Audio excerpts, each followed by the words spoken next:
For nearly 140 years, she has stood in New York Harbor, torch held high, a symbol of freedom and hope. But last week, a French politician made headlines by saying they want her back.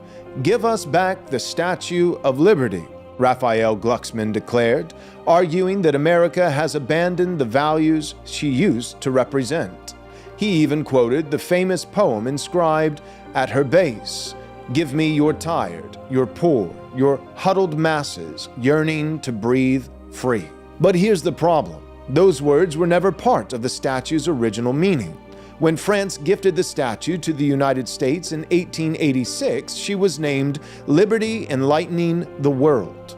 She was not meant to symbolize mass migration, but the ideals of ordered liberty, the kind of liberty that could only be sustained by a virtuous and free people. She was a monument to the political and spiritual inheritance of Christendom, a testament to the unique civilization that made true freedom possible. Yet over time, that meaning was rewritten. Lady Liberty was no longer a symbol of Christian self-government, but of open borders and a rootless multicultural myth.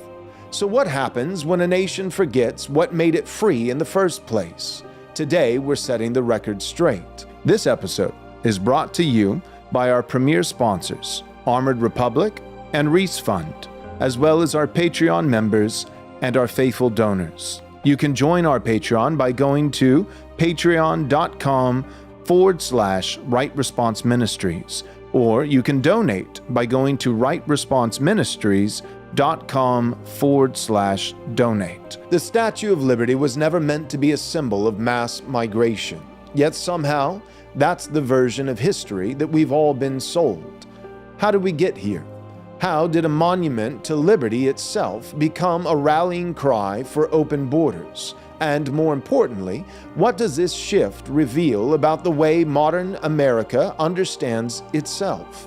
Today, we're going back to the real history, breaking down the myth and pointing towards a better vision. So, let's begin.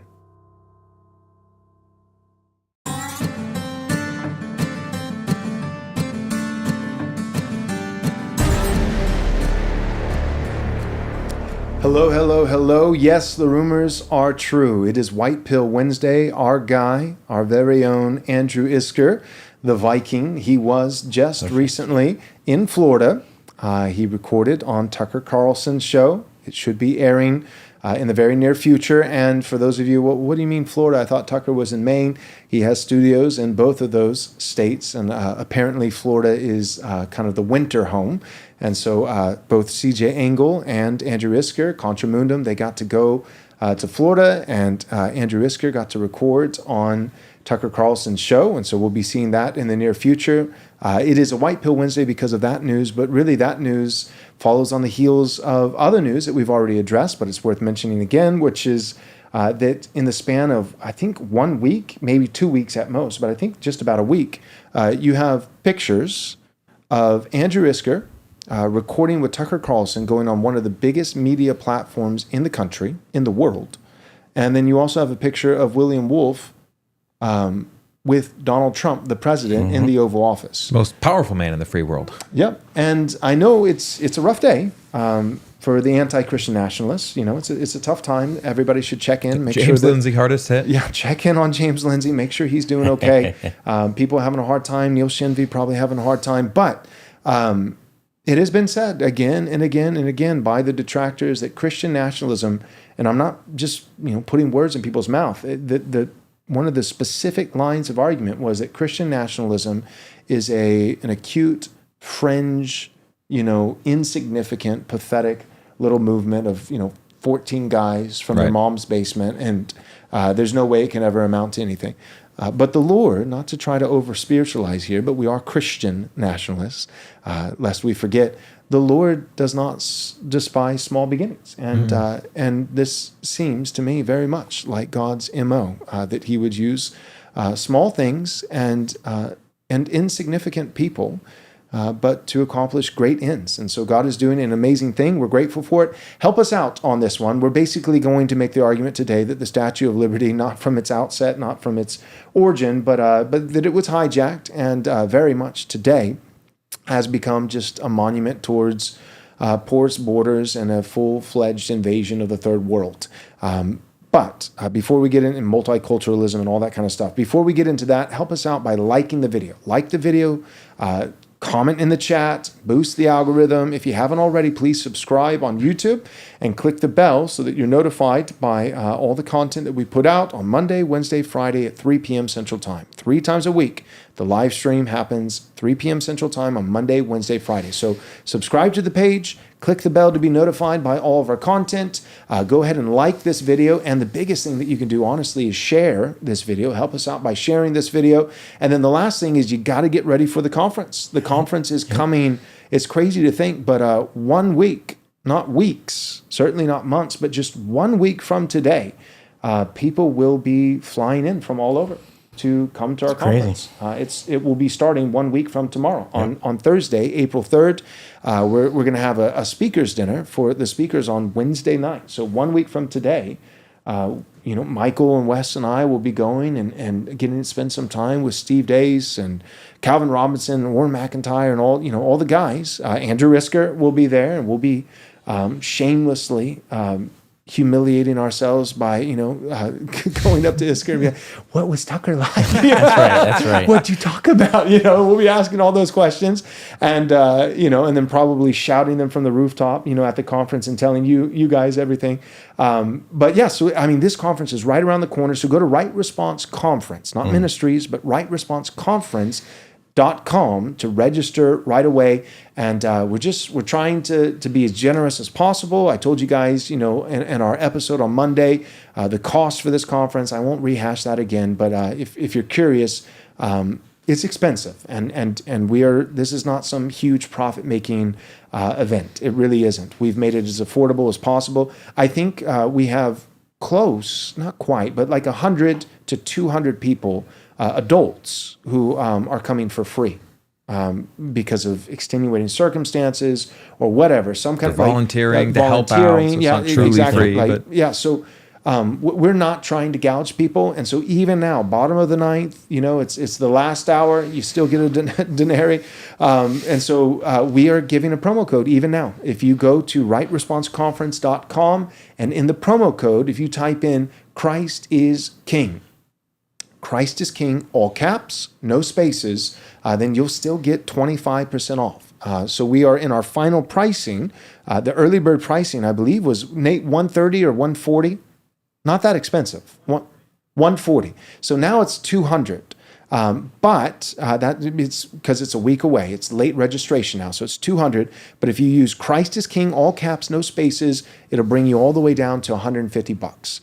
Where you're only paying, a little bit more than the early bird pricing. So I encourage you guys, we still have some space because we've got about 1,000 people coming. So it's not like, they still have space because nobody registered. We got 1,000 people who are going to be there. Praise God. He gets all the glory.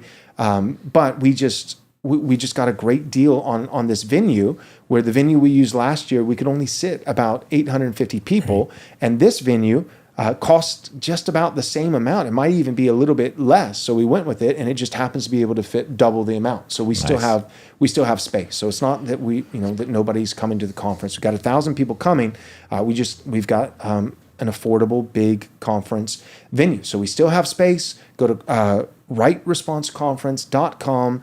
Christ is King, all caps, no spaces, in the promo code, and register. And then lastly, most of you guys have probably made up your mind by now whether or not you're coming in person. So that's for the deep, profound procrastinators in our audience, which I'm sure there are some. But for most of you, you're like, Joel, I'm not making, the decision's already been made. I'm not making a decision a week before to come to the conference in person. But I would be interested in watching it online. Okay, so this is for you. Last announcement, we'll get into the episode. Go to patreon.com/Right Response Ministries. Not conference this time, but ministries. Patreon.com/Right Response Ministries. Okay, and if you join our Patreon membership at the gold tier, silver tier gets you ad-free content and early access to our Friday special. And so there's a value there. Right now, you can get all 10 episodes of our second season of the Friday special with Dr. Stephen Wolfe on Christian nationalism. But if you want the live stream for the conference, we're reserving that for the gold tier. which is $10 a month. And yeah, I've said it before, I'll say it again. If you're tight with money, I get it. You could sign up and live stream the conference next week and then cancel, and it would cost you a grand total of $10. Okay, so $10 to be able to live stream all 7 main sessions and the 3 panels of this conference. You're going to be getting over 10 hours of content. Right, so you're paying $1 per hour of content, and you can sign up and cancel if you need to do that financially. No harm, no foul, no offense taken. We get it. So that's a good deal. That's a good deal. Don't miss out on that. Go again to patreon.com/Right Response Ministries. And again, sign up for our gold tier to live stream the conference, which is again happening in the first session will be 8 days from now, Thursday, April 3rd. It is coming up quick. Okay, Michael, you want to take us away? All right, very good. Well, some of you probably saw the news last week, and it wasn't the biggest story in the world, but actually, to me, it was just funny. It was funny. But of course, as President Trump is changing kind of the... he's giving Americans permission to be American, to love their nation, and prioritizing America, putting America first. This, of course, has been interpreted as this hateful, evil, unkind, and uncharitable, racist shift in the American ethos, right? And so internationally, the claim is being made that America has been rotten at the core, and the fruit is now showing, and everything that Trump is saying is simply the rotten fruit of the dark, polluted heart of racism and anti-Semitism and misogyny, and all these things. And so the liberal international world is objecting in some ways to what President Trump has been doing and trying to reinforce our immigration, our tariffs, saying that, no, actually America is for America. Just that statement alone has been enough to set the internet and the news and even international diplomats apparently on fire. And so as the cold open says, there was one particular member of the left-wing party in France. His name is Raphaël Glucksmann. And he, in an interview, said, well, maybe it's time for France to take the Statue of Liberty back. It was a gift from France originally. That part of the history is true.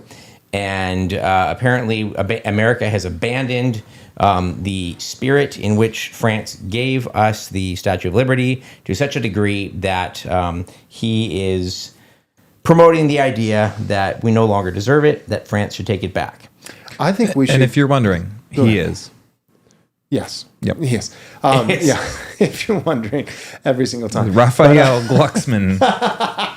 Yeah, I literally just pulled it up. Yeah. Of course, every single time. But what I was going to say, kind of in that vein, is you can't have the statue back. I'm sorry. There's a certain point where even if something wasn't meaningful, and even if it was a psyop from the beginning, which it wasn't, and we're going to get into that. Right. The Statue of Liberty itself, I think, signifies something wonderful. And we'll talk about that. So you can't have the statue back. But what you can have back is the plaque. The plaque. The poem on the statue. But the thing is, that doesn't go back to France. If we want to, if we're talking about biblical restitution, then it needs to go back to the actual source. We'll give it back to Israel. There we go. Mm-hmm. All right. The irony is, of course, if the Statue of Liberty means what the liberal modern perspective on globalism and multiculturalism claims that it means, then France actually would be the perfect place for the statue. He's not wrong there. France still is the bastion of all of the virtues that are destroying the West. And so if we were to grant the premise, which we're not, that the Statue of Liberty means what he thinks it means, then actually it would belong in France. Exactly. Yeah. Yep. It's like, well, you don't stand for the ideals that, that the statue, was intended. Well, no, it wasn't intended. But the ideals that have slowly and progressively over time been attributed to the Statue of Liberty, that is true. And those ideals, you're absolutely right. Nobody models those better than perhaps France. Like the ideals of getting rid of every single border and allowing your own native people to be completely invaded by the third world, and particularly by Muslims and people who hate liberty, right. Then, in that sense, the Statue of Liberty belongs to no one better. It's nowhere more fitting than France. Like it should, as France continues to commit national suicide, which is really Like it's angering, but it's tragic to the especially to the French people. But yeah, if you guys, you're right. Like you're saying, well, America doesn't. America is we, the French, a suicidal people, gave this to you to ensure that you too would join us in suicide, and you guys are backing out of the deal. It seems like that you've elected some leaders who at least want to commit suicide slower and maybe not at all. And so you don't deserve this statue. Give it back. Those weren't the terms we gave it on. That's right. Yeah, that's basically what's going on. Go ahead. Well, to add a little levity to this, if you didn't see it, it's worth watching. Well, you're going to watch it now if you're watching the live stream. But we're going to play a response from the White House press secretary when asked about this exact question. And I think it's pretty great. A French politician requesting the United States return the Statue of Liberty. Raphaël Glucksmann, a member of the European Parliament, he says, give us back the Statue of Liberty. The Americans who have chosen to side with the tyrants. The White House press secretary steps up. My advice to that low-level French politician would be to remind them that it's only because of the United States of America that the French are not speaking German right now. I can just imagine Donald Trump just being like, you know what? They want the Statue of Liberty back. They can have it back. And to actually take it down and ship it back. Yeah. Or maybe just to sink it and create an artificial reef for divers. Look, we don't need France. We don't need their baguettes. We don't need their statues. We got our own statues. We can make our own bread here. I want to bring all the bread back to America. And we don't need their statues. They can have their statues. Now, it pains me greatly to point out historically that one of the reasons why America was able to win its independence was because France cast his lot in with us in the War for Independence, the Revolutionary War. It's a painful memory. So we do have to at least acknowledge that we do have something of a partnership going back with the French a long way. But actually, that is kind of what led to the collaboration, or at least the gift of the Statue of Liberty towards us, is the French Revolution, if I'm right historically, came several years after the American Revolution. And in principle, they said, we want what America has. In theory, they said, oh, except for without the Christianity. We'll take the Rousseau, we'll take the humanism, and we will gain our quote-unquote independence and freedom. But in a lot of ways, France, even though it sided with us, we quickly outpaced it, and it, even in its revolution, ended up kind of looking up to the American spirit that had been created when America became a nation in 1780. Oh, now I'm putting me on the spot here, but 1776? No, that's when we signed the Declaration. Oh. But I'm saying like when we actually formalized and became a nation in 1788, we ratified the Constitution. Okay, thank you. Yeah. So there is a little bit of history. We do have to acknowledge that going back that far, at least, we are indebted to the French to some degree. Yeah. So That's fair. we want The French used to be a great people. They did. Yep. There's no denying. Yep. Charlemagne? Absolutely. Charlemagne, fantastic. Yeah, the French used to be a great people. They have not been a great people for a great period of time. But they used to be a great people. Yeah. So we want to go over a little bit of the history of the Statue of Liberty. And I want to say at the beginning, it is good for a man and a church and even a nation to have a reputation for being magnanimous, right? It is actually a glory to a nation that people from around the world would recognize the prosperity that God has given to us and say, I want to get me some of that, right? Like it is the nations at the bottom of the barrel that don't have any immigration problems because no one's trying to get in.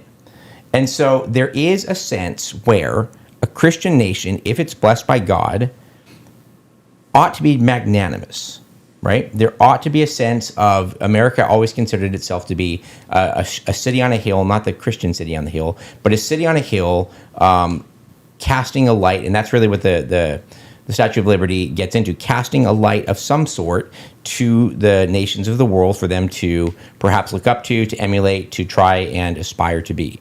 Magnanimity is not a bad thing for a nation to have. Right. In fact, that is kind of Joel, you talk a lot about the glory of the husband or the father more than the husband, who will condescend to his children, and how even that condescension is a glory to the husband. And so we don't want to go so far that we say, well, we have no role in the world, actually. That we as a people, we as a nation have no role in the world. I think that if we can recapture ourselves over the next decades, we want to assume the role that God has given us in the world. There's nothing inherently wrong with empires. But you gotta, that's, to me, I've been thinking a lot about this for the past few years. Like, so, you know, I feel like I've gone through all the phases of like, all right, strict isolationist, that's it, I've had it, you know, build 3 walls, you know, and like, let's build a dome, you know, over America, like nobody in, nobody out, and we don't let the rest of the world just crumble, you know, and burn to ash, and you know, it's not my, you know, not my circus, not my clowns, right. You know, it's not my problem. America. But there is, I mean, God has used empires throughout history. But here's the deal: you have to make up your mind. You have to make up your, like, pick a lane. What's been so terrible as of late, and when I say as of late, I mean for decades for America, is that it's fulfilled the duties of an empire without receiving any of the blessings and the rights of an empire. So we've provided the whole world with, we've policed the whole world, made the world safe, made shipping, you know, and all the oceans and lanes, you know, safe, and done We're this and bombing done that. pirates right now. Yeah, right. and we've done it for every country in the world, to where every country has been lifted up out of abject poverty. But we've done it for free. We've done it for free with no expectation of any fidelity being returned to us. No, like, and I think that's a lot of what Trump is kind of getting at. He's like, the whole world, all the nations of the world have been ripping us off for decades and decades and decades, and we've been letting it happen. So I don't think, you know, the more I've thought about it, like, I am a nationalist, don't get me wrong. I'm a nationalist, and America first 100%, and I mean actual America first, not Israel first, but America first. That said, if America, we got to get our, you know, clean your own house first. So we got to get our own house in order first. But eventually, I don't want to say, like, you know, again, you've heard me say this, there's timely principles and timeless principles. So when I say America first, pull everything back, build 3 walls, you know, millions have to go back, let's focus at home. That's a timely principle. The timeless, in terms of the timeless, I would be perfectly fine if not today, but eventually, when things are in order at home and America is prospering and America doesn't have people pushing old women into the train tracks on the subway, you know, and lighting people on fire, you know, and like, okay, like, if we can get our house in order, if we can do that, then in principle, I don't have any theological or biblical argument against America eventually being empirical. But if we're going to be an empire, function as an empire, as an actual empire. Don't just assume the duties for free so that every other country benefits except for your own people. That's not an empire. That's just making your own people a tax farm. And then also, if you're going to be an empire, do not export our sacred democracy. Right. Do what empires do. That's right. And have a better form of government that anyone who falls underneath the empire is subjugated to, not democracy. I do not want a democratic empire that includes nations with people who don't even know how to read. You're telling me 20 years in Afghanistan, billions and billions of dollars. We tried to set it up. And leave it there. And it was all for nothing because it didn't work? Because the people were not compatible with it? People were not. That wouldn't happen, would it? They were not fit for self-governance. We wouldn't waste 2 decades trying a nation-building project, multiple of them, for all of them to fail. Oh, we would, Wes. That's exactly what happened. We would. No, it's funny because sometimes it's like, man, well, you know, all the nations, maybe egalitarianism is true, you know, because it's like all the nations of the world, that, you know, like everybody has like nuclear weapons, it seems like, or, you know, at least everybody's got tanks and jets and bombs and this and that. And, you know, like even some of these third world nations, you know, and Islamic nations, you know, it's like, man, they really developed quickly, because I feel like I blinked my eyes, you know, just like 15 minutes ago, they were throwing rocks, and now they've got, you know, jets and planes. And they're manufacturing AK-47s. Like, yeah, it's like, oh, wait, it all came from us. And Russia. And Russia. To be fair. Okay. Yeah. Go ahead. Okay, so the Statue of Liberty was originally given as a gift to the United States from France, and it was supposed to be called originally Liberty Enlightening the World. Wes, this might be a good place for you to talk about C.J. Engel's tweet about liberty and probably what they meant at the time and really what's really at stake here with the way that the definition of liberty has been co-opted in the modern time. So maybe we can pull up that tweet that Wes had prepared. Yeah, let's pull this up from CJ. CJ's a great thinker. Really appreciate everything he says. And so he's responding through listening to... When we say CJ Engel, we mean CJ... He just took a picture with Tucker Carlson Engel. Yes, the one and only. Yeah. So he's responding to Joel Berry, who below this he said basically, really it's not left versus right anymore. It's tyranny versus liberty. Right. The key tension today is, well, you've got tyranny on the one side and liberty on the other. And CJ says this, left versus right, so politically left, politically right, is so inextricably caught up in liberty versus and tyranny versus liberty that this claim has actually always been wrong. The claim that, it's about tyranny versus liberty. It's a contest, catch this, between different frameworks and meanings of liberty and tyranny. It's important to remember that the 20th century was built on the rhetoric of freedom. We talk a lot about repealing the 20th century. Right. There's a lot of terrible things that happened because we said, hey, Hart-Celler Act, we want freedom, we want liberty, we want anyone to have the freedom to come here and to be an American. So there's a lot of bad things that came even under that word, liberty. And so what he's getting at here is he says there's different frameworks. Like as an example, the Christian religion and its prescription for the state, we just talked about this on Monday, is, if you look at it one way, tyrannical. You can't worship other gods. You can't publicly blaspheme. You can't commit adultery, it be known, and you continue on your life. There's penalties from the civil magistrate. So someone today, many people today, they look at that and they go, that is tyranny. A Christian state that wouldn't allow these different things, that would be tyrannical. But we look at it and we say that would be a blessing. As James says, the law of Christ is the law of liberty. Right. There's a lot of talk in the New Testament about liberty. Now, what is that liberty? Is it liberty to be degenerate? Liberty to blaspheme?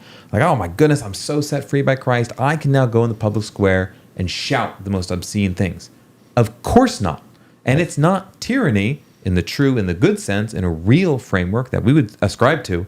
That's not tyranny at all. If anything, that's providing them the freedom to who? Not the blasphemer, but for a family to go on a walk on a Saturday night and not hear rap music full of profanity assaulting their eardrums. Mm-hmm. You're always going to be infringing on some level of liberty. So the ideal is not the maximum amount of liberty in every possible thing, in every possible dimension. No, it's always going to be a balance of what type of liberty we want. The freedom to start a business, the freedom to attend a church, the freedom to not be assaulted by rap music, the freedom to not have your food packed full of dyes and chemicals. That's one type of freedom that's real and that we're striving for.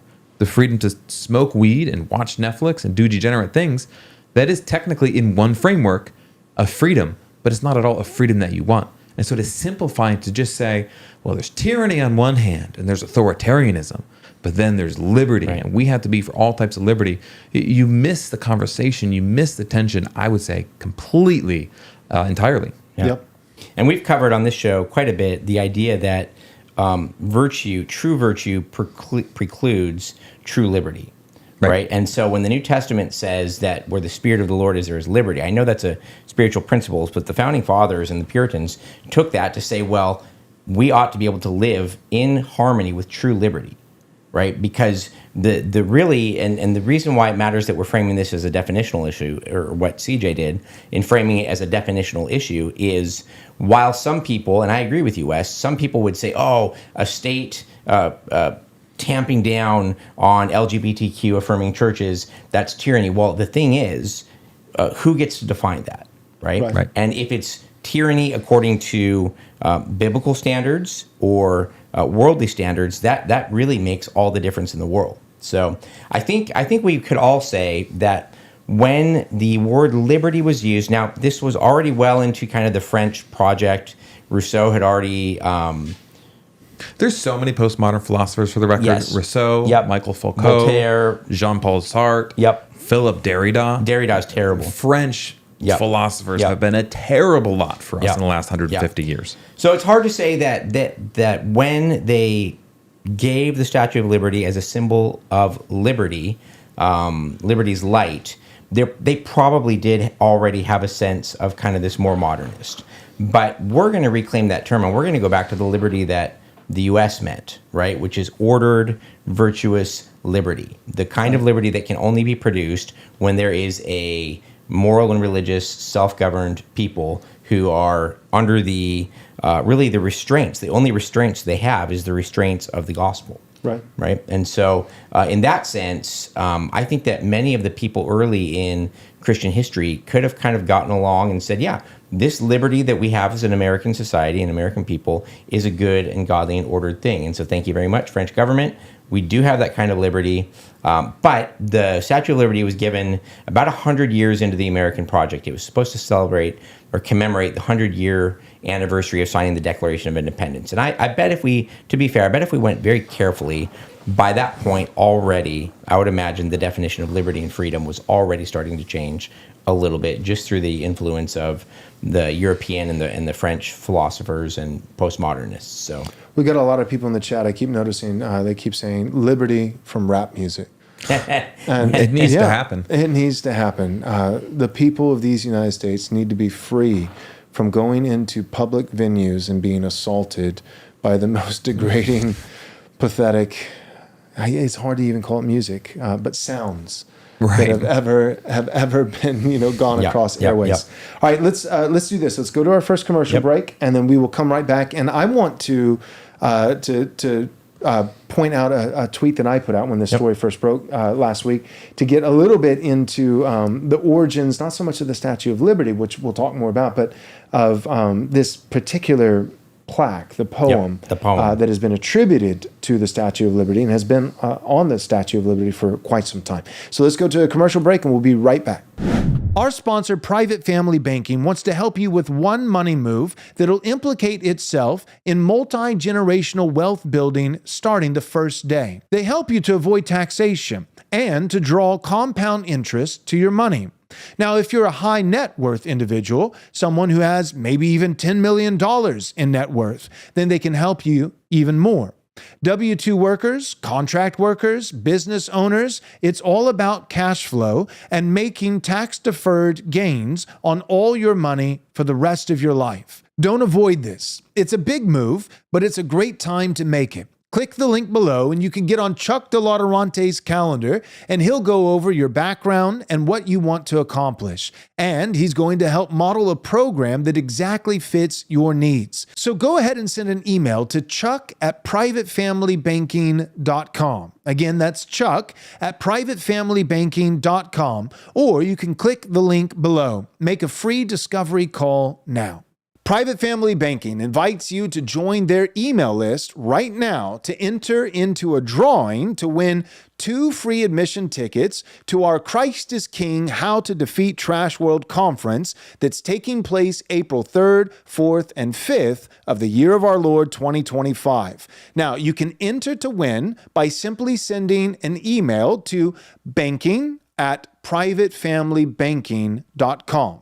Again, send an email to banking@privatefamilybanking.com with the subject line that says April ticket giveaway. Okay? Then provide simply your full name and your phone contact information, and you'll be entered into the contest to win not 1, but 2 free tickets for our conference. America is a country that was founded for the purpose of allowing Christians to do their duty before God and not to have their consciences ruled by the doctrines and commandments of men. Reese Fund exists in order to see the 10 Commandments properly applied, not just as a plaque on the wall, but to actually be used in business as though they're commandments from God that we're supposed to obey. Our goal is to find businesses and to buy them and to build them up. We want to find manufacturing businesses and use them to make sure that we can maintain our capacity to do things here. Reese Fund, Christian capital, boldly deployed.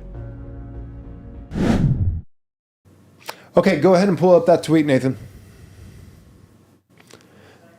This is something that I put out last week. I said, I was retweeting Matt Walsh. Okay, so Matt Walsh said, I don't want to give the Statue of Liberty to France, but I do think that we should remove that dumb poem about the huddled masses and send that to them. But Matt, I got to say, It should go back to the source. It needs to go back to Israel, not France. They can attach it to the Eiffel Tower or something. America is not an international homeless shelter. Yes and amen. So then I retweeted Matt and said, agreed. The Statue of Liberty is an important monument, but the poem on the Statue of Liberty was a psyop to weaken America by guilting its citizens to receive en masse all the worst people in the world. Emma Lazarus was her name. There's the dead giveaway, Lazarus. Emma Lazarus was the poet who wrote The New Colossus, was the name of the poem. She was the daughter of Portuguese Sephardic Jewish parents. She was motivated by the plight of the Russian Jews, not just Jews, Russian Jews, who were detained immigrants at the time. Emma Lazarus serves as a historical example of the sin of empathy and its devastating consequences. So that's the tweet that I put out. Russian Jews who were detained at the time. I don't know.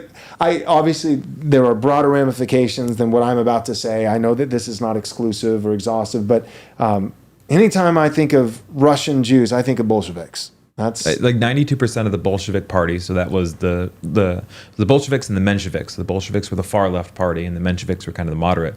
But like 92% of the Bolshevik party was made up of ethnic Jews at the time, right. Which Solzhenitsyn calls out because he's like, wait a second, we had this party, this movement take over Russia, violently depose right. our emperor and all this, but it wasn't even the Russian people themselves. It was people that weren't native to us. So when you say that, like that's the reason historically, you're literally saying the Bolsheviks and then Jews who typically comprise that party. Right. So this is a young woman who was working with immigrants at the time in New York, predominantly Russian Jewish immigrants that may or may not have had ties to the Bolshevik party. Early 1900s was the high water mark too of American communism. Right. Like that was when it actually had a chance and of winning elections. And that was the exact time. This was the end of the 1800s, going into the beginning of the 1900s. It was in 1883 that she wrote it. 1883 that she wrote this poem. And the context, again, is she's in New York. She's working with Russian Jews who are immigrants and detained. She was a self-described, obviously a feminist. She was a socialist. Yeah. That was her political party. There you go. Yep. And she writes this poem that has been cited. Should we read it quick? Again, we should read it. Nathan, go ahead and pull that up if you can. But this poem that has been cited again and again and again as like the empirical, infallible proof that America basically can't be a country. We're not allowed to be a country. America cannot be for Americans, but has to be open to the whole world. It's basically this poem. It's not the exclusive source by any stretch, but it is a chief source that's cited as the reason why basically this is how a lot of people think that the world is broken up into two categories, only two. That there are Americans. And then there are potential Americans. Right. Right? It's not like there's America with Americans and then India with Indians. No, there's America with Americans and then India with 1.3 billion potential Americans. As Ronald Reagan said, his farewell address. I know. Yep. Anyone Reagan anywhere did not help. can come to America and be an American. And in the context, we've shown that clip before, but he doesn't just say that. It'd be one thing if he just said that in isolation, but he says it in the context of saying that this is not true of every other nation on the planet. Right. So every other country, he says, you can move to France and attain citizenship. So France you can be was hold my beer. Right. You can be a French citizen. You can be a citizen of Great Britain, or you can be a citizen of Uganda or anywhere else. And this is a speech that President Reagan gave. I can move to France and attain French citizenship. And I can move to Russia and attain, Russian citizenship. He said, but I'll never be a Frenchman and I'll never be a Russian. But he said, but here's the beauty of our country. Anyone from anywhere can become an American. And the answer, of course, is no. No, you can't. No, you can by going through the proper channels, and hopefully by God's grace, we'll stop this too for a good 50 years because we've gone overboard. And but eventually, as things begin to settle, then yes, there would be some mitigated, responsible forms, policy for immigration. And by going through the proper channels, you could attain American citizenship. But you cannot simply move to America and even be a citizen and then that somehow magically make you an American. Right. That's simply not how it works. If I move to Japan and attain citizenship, I'm not Japanese. I'm a Japanese citizen, and I can love Japan and all those kinds of things. And if I happen to marry in to Japanese by taking a Japanese wife, then eventually my children, and I would argue from a biblical perspective, their children, now getting to the third generation, then they would be Japanese. Right. So if I they can be, stayed in Japan, if they continued stayed to in love there, it. they also married Keep the Japanese. language. Cleave to that nation. That's the way it works. Assimilation. Here's the deal. One of the big principles of assimilation, even in biblically speaking, is through intermarriage. Right? Ruth marries in. Rahab marries in. Going somewhere with. When you already have your family, you and your wife, who is of your race or your ethnic stock, and your children, and then you move to America, and you don't just move to the suburbs somewhere or some rural plot of land, but you congregate with a bunch of other people from your native country who have also moved there, and there's 10,000 Somalians in this small little area, right? And you're all Little married to Somalia. Somalians. Yeah, exactly. Like I mean, that's the concept of America. Think about this. The fact that we even have this concept: Little Italy, Little China, Chinatown. like all these different other countries don't do this. Not like we do. I knew in Taiwan where Hong the Kong. Vietnamese area was, or where they do tend to gather, even because Taiwan has a lot of workers from Southeast Asia come to do the menial labor, kind of like here. So that would almost be like German, Irish, and English in different parts of That's Chicago. right. That's kind of right. more than just Right. we have an enclave of Nigeria or something like that. But you're talking Yeah. about on American soil to the extent where there are whole congregants of people who don't even speak English. Right. You know what I mean? Like and you not go into that because part they of just town got there and 2 weeks every ago. sign is in their Yes. nation's language. Not because they just got there 2 weeks ago. Right. Not because they're new, but for generations they never actually assimilate in. And so no, in a very real sense, none of this is racism. None of this is animus or hatred. But in a very real sense, if that's what we're talking about, then yes, those people are not American. Right. They may have attained American citizenship. Right. They may be American citizens, but they are not American.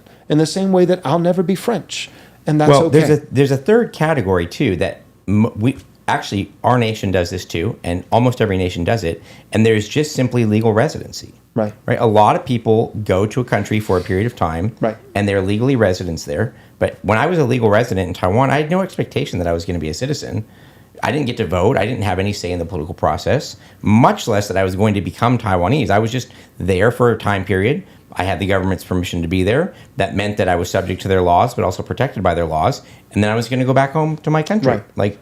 That's actually more similar to the historical pattern over time. And that's the biblical pattern. Yep. The sojourner was not going to stay. Yep. And so when the Bible says, well, treat the sojourner fairly, don't Right. exploit him, don't take advantage of him, treat him fairly, that's a biblical principle. And so, yes, anyone who is visiting the United States legally, who is a visitor, should behave as a guest and should be treated respectfully as a guest. But you don't get to stay, and you're certainly not an American. Right. Yeah. So none of this is novel. All right, let's this read this poem. Yeah. Yep. Yeah, here's the poem. Here we go. Nathan's going to put it up. Not like the brazen giant of Greek fame, with conquering limbs astride from land to land, here at our sea-washed, sunset gates shall stand a mighty woman with a torch, whose flame is the imprisoned lightning, and her name, Mother of Exiles. From her beacon hand glows worldwide welcome, her mild eyes command. The air-bridged harbor that twin cities frame, keep ancient lands your storied pomp, cries she. With silent lips, give me your tired, your poor, your huddled masses, yearning to breathe free. The wretched refuse of your teeming shore, send these, the homeless, tempest-tossed to me. I lift my lamp beside the golden door. Get that out of my That would go face. so hard if I was like 17 and had just read Communist Manifesto for the first time. Seriously, that is a communist poem. It is. It really is. That is a communist poem, probably inspired by a Jewish woman working with Russian Jewish immigrants in New York, probably with some Bolshevik, Admixture. inspirations in there. Yeah, I mean that poem. I mean, literally, I just read it. I just read it as it's written, and I mean, it's basically a recipe for how could this country? What's the best and quickest way that we could destroy this country? Yeah. Yeah. And the really important thing about that is most Americans only encounter those few famous lines, "Give me your poor, your huddled masses." Yep. And we know that it's attached to the Statue of Liberty, and we tend to think that the Statue of Liberty is older than it is, and so part of our founding. And so I think the unconscious connection gets made. It certainly was for me for a very long time, that this is a Christian principle, and it's a principle in line with our founding. And the reality is, you just said, Joel, is nothing could be further from the truth. Right. Yep. I want to read some sections of an article, and here's a little bit of a white pill. Well, maybe not, because it went unheeded. But this is an article that was published, it was an op-ed by the Washington Post in 2009. Okay. And this writer, his name is Robert Suro. He actually wrote a book in 1998 called Strangers Among Us, in which he argued that the only way to improve the conditions of lower class workers and unskilled workers was to stop immigration. Now, he was still kind of on the liberal perspective, but he was already seeing how terrible the idea of unlimited immigration was. And so he wrote that in 1998, and then the Washington Post published his op-ed, which I'm going to read portions of, in 2009. And so it always is good for me to run across people who have been saying things that we kind of are stumbling upon now, and to realize we're actually not the first people to tread this ground. That is good. Yeah. Yep. One, it Yep. keeps you humble, and I'm painfully aware of that. I have not had a single novel idea in my entire life. It all comes from, better men than me. So one, it keeps you humble, but then two, it's also, you're right, it's a white pill. It's not just humbling, but it's also optimistic and encouraging, because it lets you know that you're not alone. That there are other people who've been working towards this. Like, I continue to have people will reach out, and I have meetings with people, and they'll encourage us and say, hey, how can we support the ministry or this, that, and the other. And then they'll tell me all about like their story. I'll ask so how did you get in? And I always realize that like I'm the new kid on the block. Like I'm the guy who started thinking about these things 3 years ago. And they're like, oh yeah, well I was a part of this society that Pat Buchanan set up 20 years ago. Right. And me and my Buchananite friends have this book club and do this and do that or whatever. And for 20 years we've been talking about these things. Right. I'm like. And they're only supporting me. They're not supporting me because I'm a genius, because I'm not even close. And they know that, and I know that. Everybody knows that. But they're saying, yeah, but not everybody can do what you're doing. And they're like, so we're supporting you because you're mainstreaming. You're helping to mainstream these ideas. Right. You're helping to mainstream these ideas. We're not supporting you because you're an expert. There are other guys who are experts. I've never claimed to be an expert because I'm not. But what we are doing is you're helping to distill these ideas down to the masses, where it's palatable, it's understandable. Not palatable meaning that you're taking the punch out. If anything, sometimes I add a punch or two. It's like, hey, here's something that's offensive, and I'd like to make it even more offensive by adding some of my own thoughts. But so it's not palatable in that sense, but palatable, just digestible, understandable, and also applicable. I think that's probably the main thing that we're doing together, is saying this is relevant and it matters, it's pertinent, it's applicable. See how it would affect your life right here and also right here, and how it would change this, and see how that matters and how that's a daily thing. It's not just theoretical, but it's practical. And so yeah, it's incredibly humbling to know greater minds have thought of these things, and they did a better job, and they've been doing it for tale as old as time. Number two, it's humbling, but it's also encouraging. We're not alone. There are better minds than us. But we do need people doing, everybody has their part. Just like a chessboard, there's pawns and bishops and rooks and knights. Everybody has their part. And some people, they're the academic. They're in the ivory tower. They're, or they're in the think tank, and they're, brushing shoulders with some of the best minds, and they're writing the dissertations and the long form articles and these kinds of things. And then other guys are starting their businesses, like they're funding it, right? There's the millionaire class that has money and can fund, right-wing ideas and goals and endeavors. And then there's media, there's media guys who are good at distilling. And even within the media guys, there's guys who speak to one particular type of person, an audience, and then those who speak to another type of, like, people don't go on Joe Rogan because he's an expert. Right. Can we just realize that, guys? You need to understand media for a second, okay? Joe Rogan is not an expert, right? The thing he's probably most well-versed in is MMA fighting and the dark alleys of 4chan when it comes to aliens. That's his expertise. So why do millions and millions of people watch Joe Rogan? Right. Because he's entertaining. So when I say he's not an expert, don't get me wrong. I'm not dogging on Joe Rogan. When I say he's not an expert, I'm not saying he's not talented. Joe Rogan is highly talented, very gifted. But he's gifted in his field, and his field is not the field of being an academic or an expert. His field is being able to gain the attention and the intrigue of the masses. And so guys will support someone like Joe Rogan, knowing that, Joe Rogan he's not an expert on World War II, and neither am I. But Joe Rogan can get a bunch of people talking about it by having Daryl Cooper come on the show and opening it up to that matters. That absolutely matters. So one, be humbled. As we're having these conversations, there are better men than us who have been having these conversations, not just on American soil in the last, few decades, like Pat Buchanan, but for centuries, better men than us. So be humble. But number two, be encouraged. The same thing that humbles us, you're not original, you're not unique, is also the same thing that encourages us. You're not original also means you're not alone. Yeah. Okay. Can I say a brief word on the huge scope of immigration in the United States before we jump into this? Yep. So Daryl Cooper does a really good job of explaining this. So like the 1790 Immigration Act, for example, it's any free white peoples of good moral character were allowed to immigrate. We look at that today and we say, well, that's really restrictive.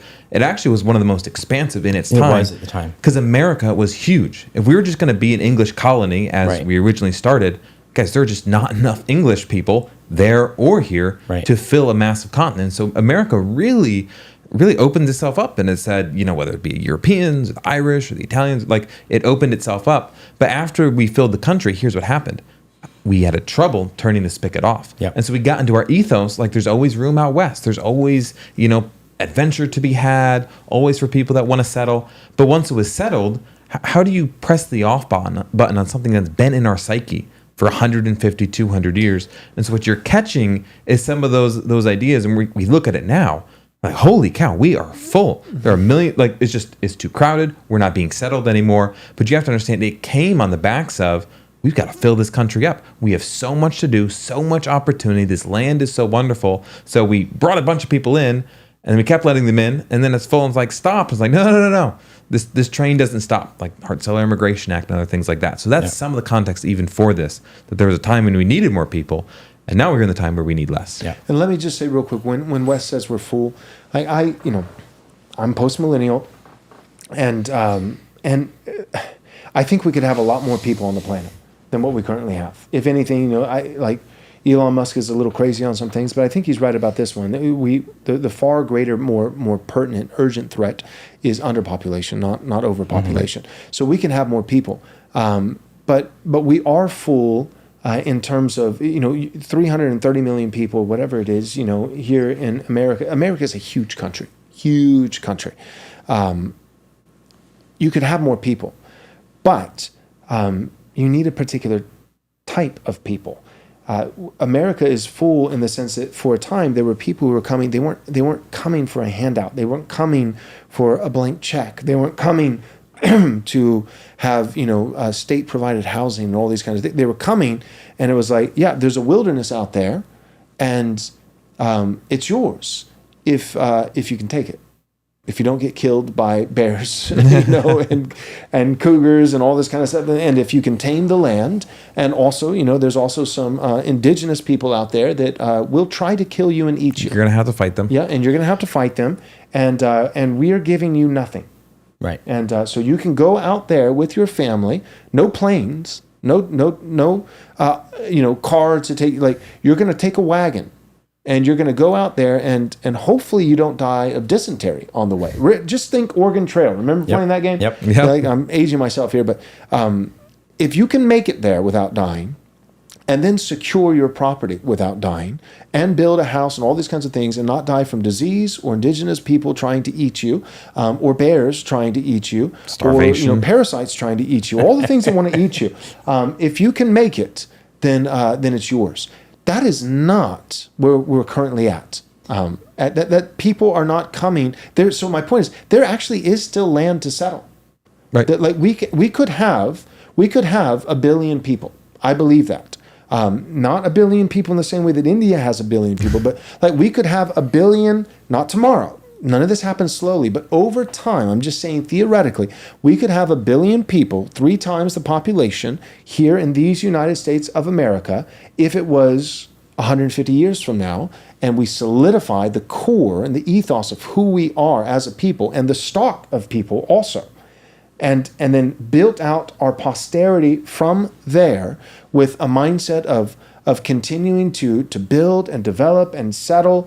And if the government and Bill Gates didn't own all the land, that would also be key. Right. Freeing up some of the land. Then yes, you could conceptually have more people. So when Wes says we're full, he's not saying that the cultural mandate has ended, that be fruitful, multiply has ended. He's not giving people license to have your 1.5 children instead of being fruitful and multiply. Well, what I am saying is drive on 35 to Austin in the morning. That's right. And you will go, there are too many people. That's right, because everyone wants to live there. Right. No There's one's so going much out. land in Texas. Exactly. Oh, but my no goodness. one's going out and starting new towns and doing this and doing that because do you we've remember lost when- that innovative spirit. You remember when Trump? This was well in the middle of Biden's presidency, and he hasn't mentioned it since. So it could have just been a Trump thing. I think he has. remember I think him. I know what you're gonna has he? say. He mentioned if I become president again, I want to start 10 new freedom cities, and basically it's free land if you're going to go in and put the work love into it. building the city. And I thought That's that is brilliant. exactly what we need. That's brilliant. Absolutely. And that's what some of the old presidents did. It's you go out here and you actually, we will give you this land. Yep. We'll give you this land from the Louisiana Purchase or whatever. We'll give you this section of land, but you've got to take it. Right. And you've got to do all the work yourself. A couple guys in the chat, just great insights, I think. So Jeremy Kearns, he says, how do we have 100 viewers and only 50 likes? Hit the like button, guys, to eliminate the post-war consensus. Amen. That's profound. I think that's really good. And the Defiant Baptist, really great point that he raises here. He says, hit the like button or you'll get dysentery and die in Oregon. Yeah. And so I'm pretty sure that's true. That's not Hit even the like worst thing button. that could happen to you Yeah, in Oregon. Yeah, Yeah, that would actually hit- be a mercy. That would be a mercy. You're in downtown Portland. Strike me now, Lord. Seriously, if you're in Portland and you die of dysentery, that's the Lord's mercy. That was an easy way to go. But great point defined by a Baptist. If people don't hit the like button, they're risking dysentery. And, Okay. So I want to get into this op-ed from the Washington Post in 2009. Nate, I don't know if you pulled up a version of this article or not. Yeah, there we go. So I'm going to be kind of jumping around it a little bit. So he says this. I'm going to read a couple paragraphs and then we'll get you guys' take on it. He says, I'm talking about Give Me Your Poor, You're Tired, that poem, The New Colossus by Emma Lazarus, which sometimes seems to define us as a nation even more than Lady Liberty herself. Inscribed on a small brass plaque mounted inside the statue's stone base, the poem is an appendix, added belatedly, and it can safely be removed, shrouded, or at least marked with a big asterisk. We live in a different era of immigration, and the schmaltzy sonnet offers a dangerously distorted picture of the relationship between newcomers and their land. The most enduring meaning conveyed by Lady Liberty, which is the actual Statue of Liberty, has nothing to do with immigration. And I say, let's go back to that. The statue's original name is Liberty Enlightening the World. And the tablet that the lady holds in her left hand reads July 4th, 1776, to commemorate the signing of the Declaration of Independence. Lady Liberty celebrates U.S. political values as a force for the betterment of humanity, as well as the bond of friendship among freedom-loving nations. That's a powerful and worthy message. Now get this. And the message would have been the same if the statue had ended up in Philadelphia or Cleveland. Both were possibilities when New York was having trouble raising the money for the pedestal in the late 1870s. France built the statue, but the U.S. agreed, if you get it over here, we'll build a suitable pedestal for it. New York was having broke trouble. All the way back then. What's that? I said New York was broke all the way back then. That's right. Tale as old as time. Yeah. Far from Ellis Island, no one would associate the Statue of Liberty with immigration. Too bad, because on this subject, Lady Liberty misleads more than she illuminates, especially with Lazarus's added spin. In Lazarus's vision, the statue would be called, quote, Mother of Exiles, and it would stand by the, quote, golden door, welcoming, quote, huddled masses yearning to breathe free, end quote. That is a distinctly political perspective on immigration, the United States as a refuge for the oppressed. The truth is that our political values do not explain who comes here or why. Economic imperatives, this is what you were getting to earlier, Wes. Economic imperatives, much more than political aspirations, have always driven immigration in the United States. Yep. Planters, merchants, servants, and slaves vastly outnumbered Pilgrims and Puritans. Since the mid-1980s, refugees and asylum seekers have accounted for less than a fifth of the immigrants admitted to the permanent residence here. The United States draws immigrants for a lot of good reasons, but our political values are only part of the appeal. When our economy grows, it creates more jobs, and I'm going to skip through this part. And then he says this, our family legends and historical fact teach us that immigrants have been the ambitious and the adventurous, the ones battling storms to get to a better place, and they have rarely been the poorest of the people, if only because it takes money to travel. Some have made it here with the help of employers and refugee aid programs, but even they had to show more pluck than you'd expect from, quote, huddled masses. Pluck, I like that. Yeah, a term that describes those who get left behind better than those who get up and leave. Grit is another word we should bring back. Grit and pluck. Yep. Yep, absolutely. What do those words even mean? Nobody knows, but it's provocative and it gets the people right. going. There it is. All right, So that was good. Interesting to me that the statue Who wrote was that again? This was Robert Suro? Yeah, Robert Suro. In 2009? 2009. Yep. Okay. Washington Post published this. All right. So, Wow. where democracy dies in darkness. Yeah. Interesting to me that this was never actually intended to have a connection to immigration. It was placed in proximity to Ellis Island, and because of the poem and what I'm going to read here in a minute, it ended up being associated with immigration, but originally it was just to commemorate the American spirit of liberty and independence. Right. So, yep. Right. All right, I want to read a very short reading next. This is from the same article. This is just 2 paragraphs. He goes on and he says this. Perhaps the poet can be forgiven. I'm not going to be so charitable. Her experiences informed her verse, and she wrote it to advance a very specific cause. This is true. She did. Yeah, she did. But we do her no injustice by deciding that the words do not serve as an ode to immigration today. And then this is what we've just documented. Born into a wealthy family that traced its roots to New York City's earliest Jewish residents, Lazarus was a social activist as well as an accomplished writer. She lent a hand at the station on Ward's Island where destitute immigrants were detained, and she helped set up training schools in the tenements. When she wrote the poem in 1883, she was a prominent advocate for Jews fleeing the pogroms of imperialistic Russia. So already covering what we went over there. Before we go to the break... What Jews were in imperialist Russia? Well, yes. So definitely the pogroms. I mean, we've both listened to like Martyr Maid, Fear and Loathing in the New Jerusalem. Yep. But yeah, I mean, there was significant persecution on all ends. Some certainly Bolsheviks, but then others definitely just fleeing. Right. Yeah. But you're gonna. That's the point. Is that some were genuinely being persecuted and fleeing. Right. But some. Well, we had this huge problem with Sicily, so little island off of Italy, and because of the war, World War I, we opened up the floodgates to immigration there. So normally there were very strict caps and quotas, but during World War I, we said, well, if you're from Sicily, there's war going on, you're welcome to come in. Do you know how all the mob boss families ended up getting here and wreaked destruction upon our nation?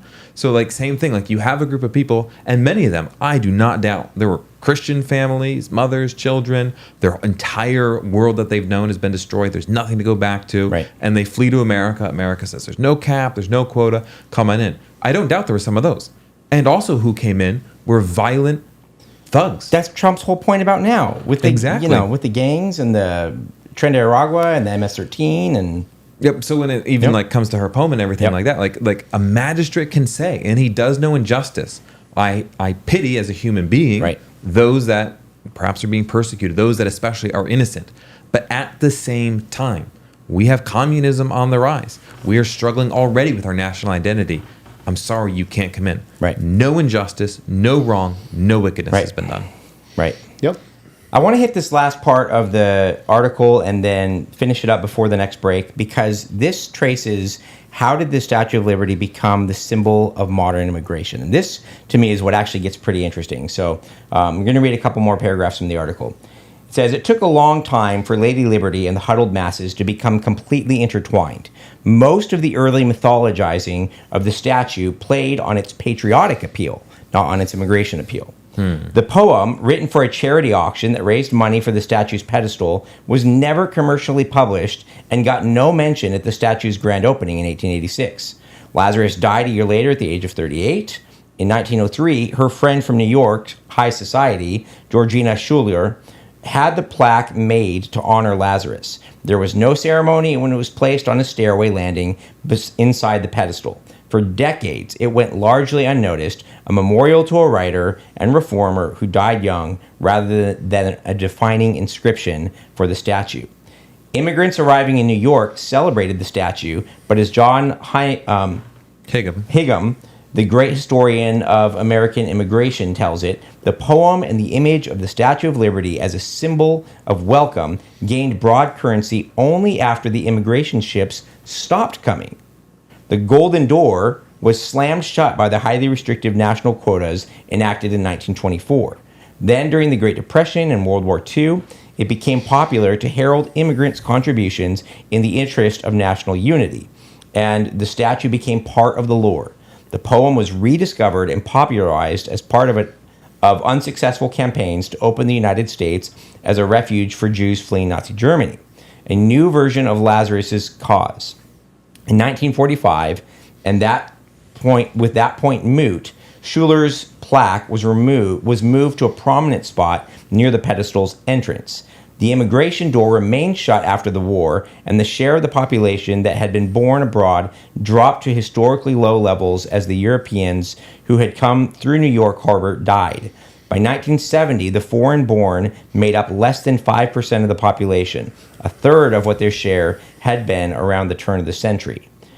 With the newcomers arriving, the myth-making went into full swing, and this is what to me is so interesting.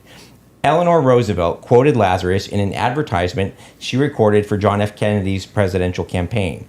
And in 1965, President Lyndon B. Johnson used the Statue of Liberty as a backdrop when he signed legislation that increased immigration from countries most disadvantaged under the old quota system. The apex of Lazarus's vision came with the statue's centennial in 1986, a massively commercialized 4-year fundraising campaign collected more than $270 million to restore both the statue and Ellis Island, linking the two more than ever before. At the grand event on Liberty Weekend, President Ronald Reagan spoke of his belief that the, quote, divine providence had made the United States a home for a special kind of people from every corner of the world who had a special love for freedom. Unabashed, he said, call it mysticism, if you will. One more here. The foreign-born... real quick. Yep. Common, Reagan, L. Yep. Roosevelt and Johnson before. Very common Roosevelt. I L2. have to tell people all the time because one of my daughters is named Eleanor. Oh, and yes. I have a son named Franklin. And I have to, people will look at me. It's time to change names. I You know, just got to call it. And they're great names, but all my, right-wing friends, Right. I'll introduce my children, at church, to a new family that's visiting. I'll be like, this is Eleanor and this is Franklin. And they'll kind of look at me and I'll be like, no relation. So, go ahead. So, Nate, let's pull up the quote that I had from you. This is the quote from Austin Bramwell. So, in commenting on this whole issue, writer Austin Bramwell, this is for, I forget which article now. First, he says this: First, the peoples of the third world are not oppressed in the way that Lazarus believes the peoples of Europe were oppressed. On the contrary, they have nearly all thrown off the yoke of the ancient lands of Europe and set up independent governance. In other words, they're coming from independent nations. They have no need for America because they are already free. Second, they are not homeless. On the contrary, the peoples of the third world have their own nations, peoples and traditions which they retain when they come here, often with the encouragement of their home countries. And so what I really found fascinating doing the research for this was that this was not originally attached to the Statue of Liberty. Yeah. It was a political narrative mythology-making process in the 70s, 80s, and 90s, well, 70s and 80s especially, to kind of justify a push to reopen immigration, especially to countries that were considered to be more disadvantaged at the time. Yeah. Can I ask something without everyone getting mad? Like freedom. Like is Calcutta, India, like really that oppressive? Like day to day, is the average ordinary citizen, like he's given a diet with 2 options, like no opportunity for work? Like we say this all the time, like, well, they're here for freedom.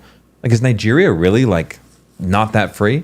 Like, just in my mind, there are certainly places with totalitarian rule, and a great example would be North Korea. North Korea, yeah. But these people broadly that we're speaking about that are coming here and we're using this language or taping it over with liberty and freedom and all these things, I don't feel like they're actually leaving places that are in and of themselves authoritarian and restricted. They're leaving places that are not prosperous. Exactly. They're not leaving them because they're like, I hear I from want to be free. missionaries. I hear Right. from missionaries all the time, talking about African countries, where they've done mission work, or talking about, in Asia or different places, South America, and they're like, there's a ton of opportunity because there's literally, like, quantitatively more freedom. Like Oh, yeah. there's not all the regulation and red tape. Like I was you about can to say, just, there's not a lot of regulation. exactly. On No, you can just food, equipment, build, you can just build engineering. something. Like like you can just build something. You don't have to get all these permits. You don't have to. There's not all the red tape. And they said, like, there's actually like a lot of Americans who are moving, to this place or to this place or to this place and setting up shop and building, whether it's a resort or it's this or it's that, and setting, like there is literally more freedom, Yeah. more freedom.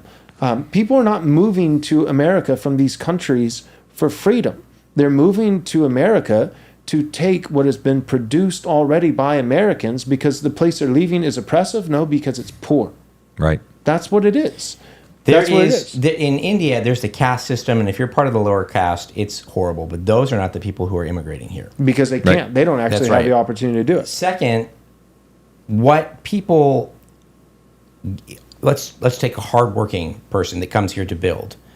What they gain in America that they don't have back home is the good chance that if they build something, it's not just going to come in and be stolen by some politician or gang. Like, so there is opportunity, but the security, the law-abiding culture that the U.S. has traditionally had is actually not present in a lot of places. And so someone could build something, but if you can't afford the security, or if you're not a U.S. investor with a security team or greasing the palms of the politicians locally, Yep. there is a sense where you could build and the very next day it all be That's taken true. away Less from you. regulation, Yep. but also less protection. But that's not freedom, to your point, Yep. Wes. And I didn't give the example of China, for example. China is very pro-censorship. Like Right. there's stories about its genesis, its founding, all the, like they're not allowed to know. So there are certainly real countries where people will look across to America, where you can say and criticize the government, Yeah. where you can keep your wages.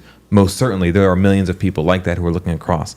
But of those that we're dealing with, Yeah. the examples I gave, typically we're not looking at those type of governments many ways because they're not very technologically advanced. A lot of the mythology was built when there were very oppressive dictatorships in Central American countries.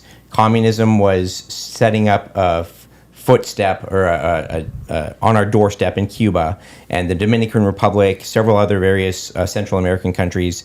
There was very oppressive forms of government in the 50s, 60s, Yep. 40s. And so part of the mythology that was crafted through the Statue of Liberty was in a time where we did actually have some fairly near neighbors who were living actually in a situation where freedom, as we're saying now, even of going out and starting a business, largely it was quite difficult. What Yep. we have to recognize is we are living in different times and people are coming for different reasons That's right. than they were before. We used to have settlers. Now we have Yep. immigrants. Yep. Like times have changed. We need to recognize that. Yep. And honestly, that's that's part of, I think, properly understanding politics is it's not ideology. It's not timeless, one size fits all for all times and all places ideology that you can just do this. Yep. No, the realm of the political takes into account the circumstances. Right. The particulars. This was working. Now the context has changed, and so now we need to adapt, or we need a different set of laws, or we need a different strategy because we have a different people. We have this, we have that. And people hate this, but this applies to everything, even the Constitution. This does not apply to the immutable moral laws of God. Those are timeless.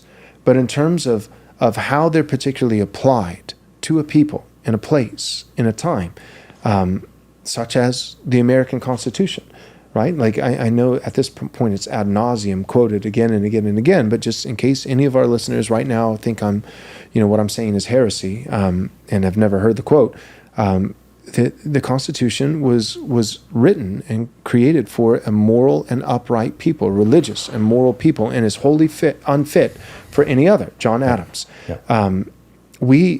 The Constitution, even that mold of government, a self-governed republic, a constitutional self-governed republic, what that assumes and presupposes is a people who are fit for self-governance. Right. We currently no longer have those people. Right. I'm not saying we don't have them at all. I think some people are, but we are not a nation where across the board. Yeah, we're not characterized by that anymore.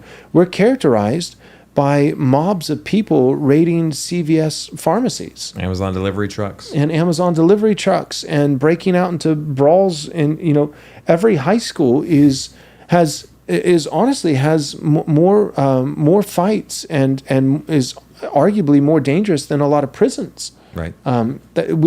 Because you have unruly people who are not capable of self-governance. One day, maybe we can aspire towards that again, but we always forget that our constitutional republic of self-governance, that it doesn't just appear magically out of the ether. It's not in a vacuum.